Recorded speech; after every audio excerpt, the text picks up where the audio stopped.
안녕하세요. 성경이야기의 신덕식 목사입니다.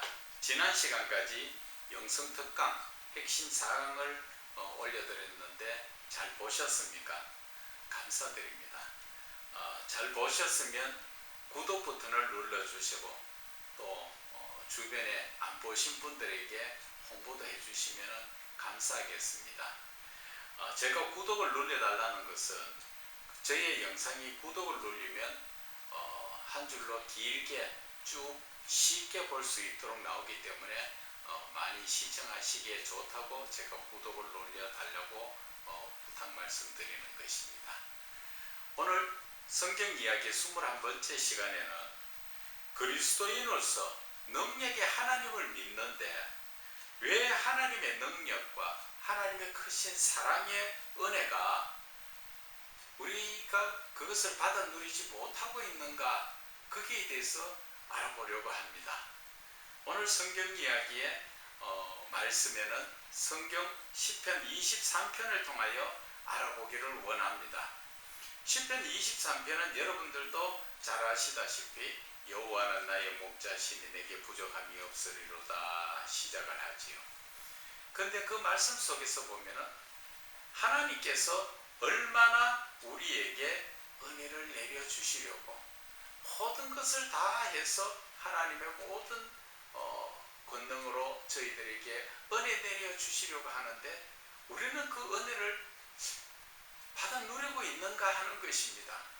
한번 살펴보게 되면 2절과 3절의 말씀을 보면 그가 나를 푸른 풀밭에 누이시며 쉴만한 물가로 인도하시는도다. 내 영혼을 소생시키시고 자기 이름을 위하여 의의 길로 인도하시도다 말씀하셨죠. 이 말씀을 들을 때 어떤 것이 느껴집니까? 하나님께서 저희들과 동행하는 삶, 하나님께서 우리에게 한없는 사랑의 은혜를 베풀어 주시려고 하는 그러한 하나님의 성품을 우리가 느낄 수 있지 않습니까?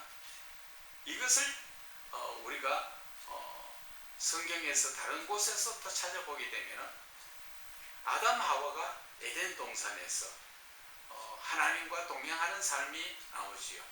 거기에 보면은 창세기 2장 19절에 보면 하나님께서 아담에게 동물들을 지어서 그 동물들의 이름을 어떻게 짓는가 보려고 아담에게 데리고 나오는 모습을 봅니다. 그 모습을 바라볼 때 정말 하나님은 우리를 사랑하시고 하나님께서는 함께 동행하기를 원하시는 것이 하나님의 뜻이다 하는 것을 느낄 수가 있습니다. 우리가 성경 속에서 전체적인 성경을 통달하다 보면 하나님께서 사람을 지으시고 사람을 죄악 가운데서 버리시지 않고 고난 가운데 훈련시키시고 그 결과는 하나님의 창조의 목적이 너희들은 나의 아들이 된다고 하나님께서 우리를 하나님의 아들을 삼고 하나님과 영원히 함께 사는 그런 삶을 사시기를 원하는 것이 하나님의 창조의 목적이지요. 오늘 시편 23편에도 하나님께서 우리에게 무엇을 베풀어 주시려고 합니까? 나를 푸른 풀밭에 누이시고 쉴만한 물가로 인도하시도다. 아주 평안한 삶, 부족함이 없는 삶을 하나님께서는 우리에게 주시려고 우리를 붙들어 주시고 이끌어 인도해 주시고 항상 내 곁에 같이 나를 지켜 보호해 주시는 그러한 마음이 안 느껴지십니까? 오늘 이 말씀의 시편의 이 말씀은 하나님의 한없는 은혜와 사랑을 우리에게 지금 주시겠다는 것을 말씀하여 주시는 것입니다. 그래서 3절에 보면은 내 영혼을 소생시키시고 자기의 이름을 위하여 의의 길로 인도하시도다. 우리를 어떻게 하신다 합니까? 우리의 죄악된 영혼을 다시 소생시켜 살려주시고 그것이 바로 예수 그리스도를 통한 구원의 역사죠. 그 구원의 역사를 일으켜 주시겠다는 것이지요. 그렇게 해서 그렇게 해주시는 이유가 바로 자기 자기 이름을 위하여 하나님 자신의 이름을 하나님의 영광을 받으시기 위해서 그렇게 하시겠다는 것입니다. 그래서 우리 자신이 하나님의 영광을 위한 삶을 살려고 할 때 하나님께서는 이러한 무한하신 하나님의 크신 사랑의 은혜를 우리에게 주시기를 원하는 것입니다. 그래서 내 영혼을 소생시켜 주시는 것. 우리가 죄악 가운데 빠져서 너무나 힘든 삶을 살 때 하나님께서는 예수 그리스도를 통하여 우리를 죄악 가운데서 구원하여 주시는 것. 그것이 내 영혼이 소생되는 것이라는 것을 우리가 깨달아야 될 것입니다. 그렇게 하시는 이유가 뭡니까? 바로 하나님 자신을 위해서. 그래서 우리가 이사야 43장 21절에도 보면 하나님께서 이 백성은 나를 위하여 지었나니 했습니다. 하나님께서 사람을 지으신 목적도 하나님 자신을 위해서 지으셨다고 하셨고, 하나님께서 지은 그 사람이 이 땅을 살아가는 삶 속에서도 하나님 자신을 위하여 하나님은 올바른 길로 이끌어가고 계신다 하는 것을 말씀하여 주시는 것입니다. 여기에서 하나님은 우리를 하나님의 영광을 위해서, 하나님 자신을 위해서 그냥 쓰임받는 필요 없는 도구처럼 그렇게 된 것이 아니고, 하나님의 사랑을 우리에게 주시고 그 사랑으로 하나님과 더불어 함께 하기를 원하시는 것이 하나님의 뜻이다 하는 것을 우리가 깨닫고 있죠. 그래서 우리가 두 번째에 삶에서 볼 때 나를 푸른 풀밭에 누이시며 실만한 물가로 하는 것은 바로 하나님께서 하나님 손으로 지으신 피조물을 통하여 초자연적 삶, 우리가 상상도 못할 그 영의 하나님과 함께 할 수 있는 삶을 하나님은 베풀어 주시는 것이죠. 그래서 이 말씀이 창세기 그 2장의 말씀에 하나님께서는 사람을 지으시고 에덴 동산에다 데려놓으시고 거기에서부터 얼마나 편안한 그러한 삶을 살게 합니까? 그것이 바로 하나님은 푸른 풀밭에 우리를 누이시고 실만한 물가로 인도하시고 그 각종 맛있는 과일, 그 모든 것을 먹으며 하나님과 동행하기를 원하는, 어떻게 보면 시편 2편과 3편의 말이 그 시편 1편 2절과 3절의 말씀이 어쩌면 창세기 2장의 말씀과 그게 맥락이 같다고 볼 수가 있는 것입니다. 여러분들은 어떻게 생각하세요? 그렇지 않습니까? 우리가 예수를 믿는데 우리가 사후에 천국 가는 것을 우리는 목적으로 해서 하나님을 믿고 있지만 그렇지 않다는 것이죠. 이 땅에 살고 있는 이 삶 속에서도 우리는 얼마든지 하나님과 더불어서 하나님이 베풀어 주시고 지켜 보호해 주시는 삶 속에서 살고 있고 살 수 있다는 것입니다. 다만 그리스도인들이 영적으로 예민하지 못하여서 하나님이 나와 함께 하심을 깨닫지 못하고 있는 그러한 모습에 보면 안타깝죠. 그런데 하나님은 또 우리가 어떠한 위험한 곳이나 내가 잘못된 곳으로 갈 때도 지켜보호해 주신다고 또 말씀하시는 부분이 어디에 있습니까? 4절과 5절의 말씀에 나오지요. 내가 사망의 음침한 골짜기로 다닐지라도 해를 두려워하지 않는 것은 주께서 나와 함께 하심이라. 주의 지팡이와 막대기가 나를 안위하신다. 주께서 내 원수의 목전에서 내게 상을 차려주시고 기름을 내 머리에 부으셨으니 내 잔이 넘치나이다. 다른 말로 이야기하면 내가 아무리 위험한 곳에 또 죄악 가운데 있더라도 하나님은 함께 하시고 동행하시고 나를 지켜보호하여 주시고 내 원수의 목전에서도 나에게 상을 차려주실 정도로 하나님은 어디에든 내가 있는 곳에 하나님도 함께 하신다는 그 말씀이죠. 저는 이 말씀을 읽을 때 참 구약 성경에 다니엘이 생각납니다. 그 다니엘이 하나님 안에서 구원받는 역사를 우리가 보지요. 다니엘 그 6장 22절에 보면은 다니엘이 모함에 빠져서 사자굴에 들어가게 되는데 하나님께서 그 사자들 입을 다 막으시죠. 바로 우리가 음침한 골짜기 다니라도 해를 두려워하지 않는다. 내가 다칠 일이 없다. 그런 거 두려워하지 않는다. 그런 얘기를 하죠.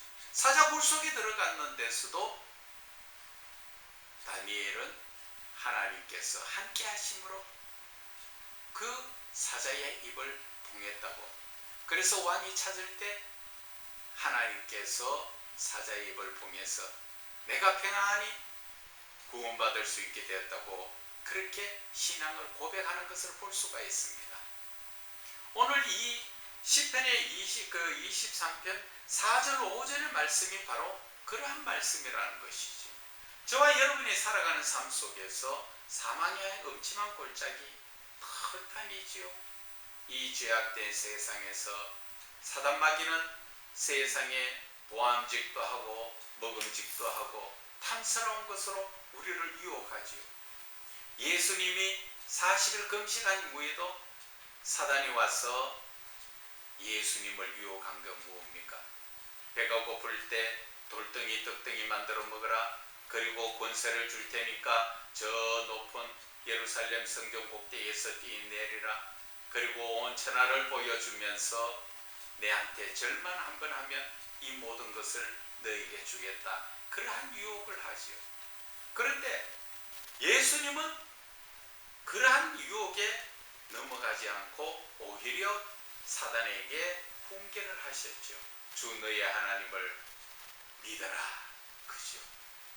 그런데 우리는 예수를 믿는다 하면서 하나님의 이렇게 크신 은혜로 우리를 지켜주시고 보호해 주시려고 하는데도 우리가 그 은혜를 지금 못 받아 누리는 것 사실 아닙니까? 하나님께서 은혜의 동산에 우리를 데려다 주시고 너희들이 이 세상 지금 험난한 곳을 살고 있지만 하나님께서는 항상 함께하여 주시고 지켜 보호하여 주시겠다 말씀하셨는데 여러분들의 삶에 이 말씀대로 이루어집니까? 이루어지지 않죠. 그것은 하나님이 거짓말 하신 겁니까? 우리가 여기에서 성경을 바르게 볼 줄 알아야 됩니다.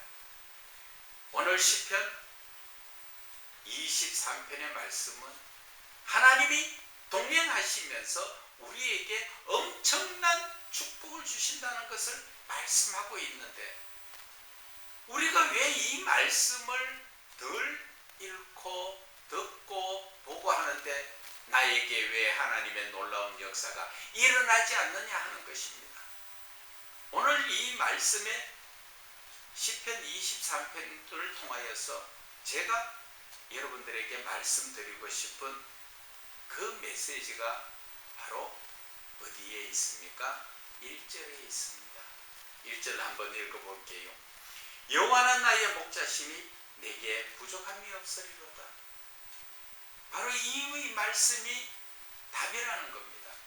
저와 여러분이 하나님의 크신 사랑과 은혜로 항상 우리를 함께 하시면서 지켜 보호해 주시겠다고 말씀하셨는데 왜 그렇게 안 일어납니까? 여호와는 나의 목자시라고 하시는데 여러분들 잠시 한번 생각해 보시고 왜 나에게는 이런 일이 일어나지 않는가 하는 것을 한번 생각해 보세요. 생각해 보니까 왜 능력의 하나님, 권능의 하나님, 하나님께서는 고린도후서 6장 18절에도 내가 너를 자녀 삼았다 하셨는데 우리는 자녀로서 하나님의 상속자잖아요. 하나님의 상속자는 뭐예요? 하나님의 모든 권능을 우리가 받아 누릴 수 있다는 거죠. 그런데 왜 이 시대에 현실적으로 저와 여러분에게 나타나지 않는가 하는 것입니다. 그것은 바로 여호와가 목자시라는 것을 나의 목자라는 것을 인지 인정하지 않기 때문에 그런 겁니다. 내가 하나님을 하나님으로 하나님같이 하나님으로 인정하지 않고 우리는 예수를 믿고 있다는 겁니다. 그래서 여호와는 나의 목자시라고 내가 하나님을 나의 목자라고 확실하게 인정을 하고 그분 말씀에 순종하는 자에게는 이 말씀대로 복을 받게 되어 있습니다. 항상 돌아보세요. 영적으로 깨어서 한번 돌아보라고.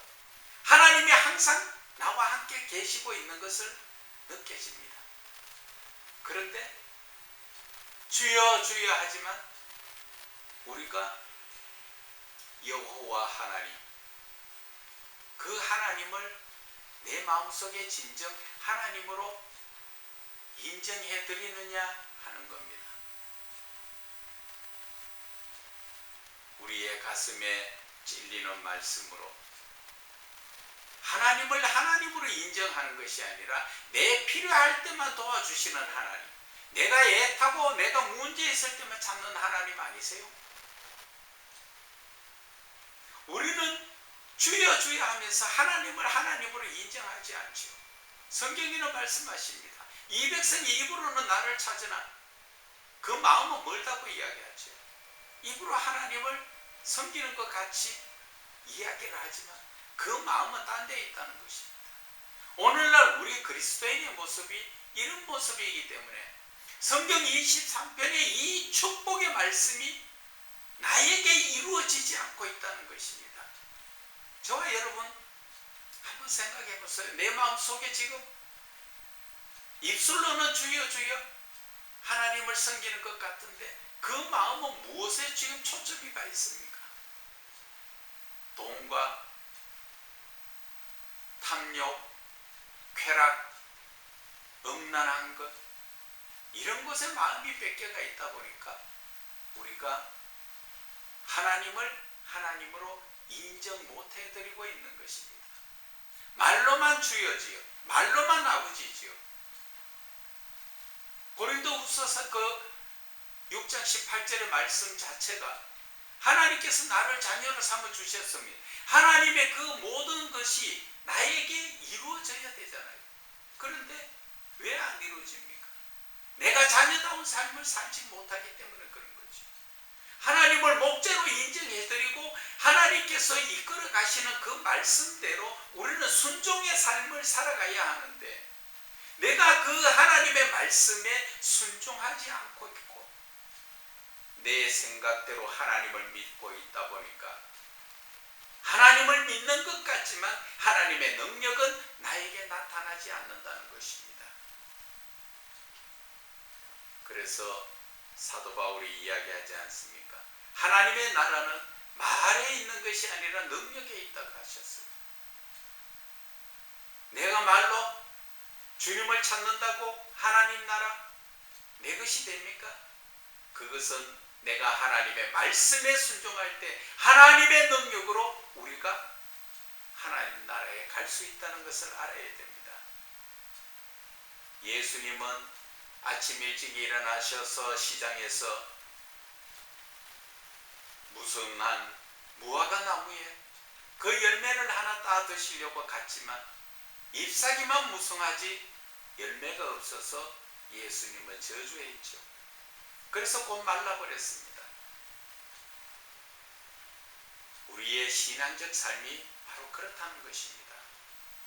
그래서 우리는 이 성경을 볼 때 하나님께서 지금 무엇을 말씀하시는가 이것을 우리가 바르게 깨달아야 돼요.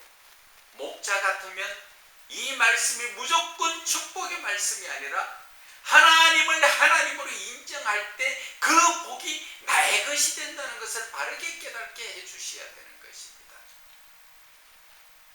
하나님께서는 그 에덴 동산에서 우리를 푸른 풀밭 10만원 물가에 데려다 놓고 편하게 아무 염려 걱정 없이 그렇게 쉬게 하시면서 혹시라도 눈 어두운 양들이 골짜기에서 방황하고 헤매일까봐 하나님은 늘 함께 하시고 지켜주시고 보호해 주시려고 오늘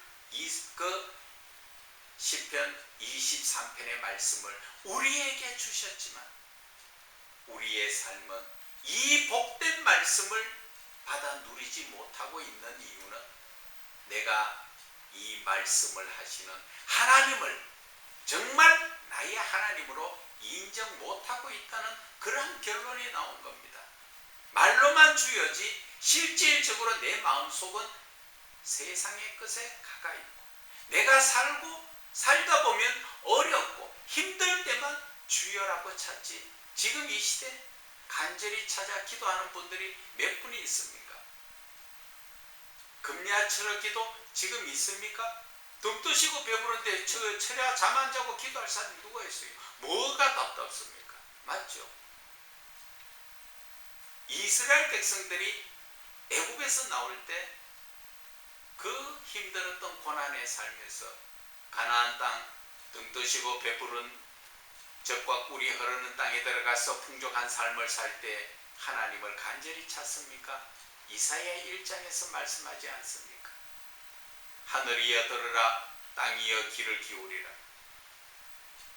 그 모든 피조물들이 다 하나님을 알고 있지만 이스라엘 백성들은 하나님을 알지 못하고 그들은 형식적으로 하나님께 들랑거리며 예배를 드리지만 하나님께서는 뭐라 말씀하십니까? 누가 너희를 불렀느냐? 너희들은 내 마당만 밟을 뿐이라 하셨습니다. 저와 여러분도 마찬가지입니다. 오늘 이 축복의 말씀을 가지고 내 것이 되도록 만들지 못하면 우리는 교회 그 뜰만 마당만 밟고 다니는 그러한 형식적인 그리스도인이 된다는 것을 우리는 깨달아야 됩니다. 하나님이 과연 그것을 원하십니까? 하나님께서는 지금 시편 23편을 통하여 우리를 어떻게든 하나님 안에서 평안을 누리고 하나님이 지켜 보호해 주시는 그 삶 속에서 살아가기를 원하잖아요. 하나님은 우리의 목자가 되시고 우리의 보호자가 되기를 원하는데 내가 하나님을 나의 목자로 받아들이지 못하고 있다는 것입니다. 입술로는 머리로는 하나님을 나의 목자 받아들이지만 내 마음은 딴 데 가 있다는 것을 말씀하는 것입니다. 그래서 오늘 저는 이 성경 이야기에서 앞으로 성경을 볼 때 어떻게 봐야 될 것인가? 그냥 형식적으로 쭉 시편을 보게 되면은 하나님께서 나에게 이렇게 복을 주시고 나를 지켜주시는구나 하지만 정작 현실적인 삶, 그 신앙적인 삶 속에서 내가 받아 누리고 있는 게 뭐냐는 것입니다. 내가 하나님을 하나님으로 인정할 때 하나님이 나의 목자시라는 것을 인정할 때 하나님의 시편 23편 2절부터 6절까지 말씀이 나에게 해당되는 거예요. 내가 하나님을 올바르게 인정하지 못하고 믿지 못한다면 이 시편의 말씀은 죄송하지만 여러분들의 마음에 주는 말씀이 아니라 정말 하나님을 하나님으로 나의 목자로 믿고 있는 자에게 주시는 말씀이라는 것을 깨달아야 하는 것입니다. 그래서 성경을 볼 때 하나님께서는 무엇을 말씀하고 계시는가를 우리가 꼭 깨달아 알아야 하나님의 뜻을 깨닫고 그 뜻대로 우리가 하나님의 은혜와 사랑을 받아 누릴 수가 있는 것입니다. 오늘 저의 말씀 이해가 갑니까? 앞으로도 좀 더 성경 이야기를 통하여서 성경을 어떻게 보면 좀 더 재미있고 더 하나님의 뜻을 깨닫는 그러한 은혜의 나눔이 되는 그런 시간이 되기를 원합니다. 그리고 제가 한 가지 광고 말씀드리고 싶은 것은 저의 신학교에서 신입생 또 편입생들을 다 모십니다. 그러니까 언제든지 연락을 주시면 저하고 상담할 수 있습니다. 등록금은 장학제도가 있기 때문에 크게 부담될 거 없습니다. 그리고 시간도 때에 따라서는 신학생들에게 맞추어서 그 형편에 맞추어서 제가 강의해 드릴 수가 있습니다. 그러니까 여러분들 많이 또 찾아주시고 또 주변에 많이 좀 알려주시고 그래 주시면 감사하겠습니다. 오늘 저의 말을 들어주심을 감사드립니다.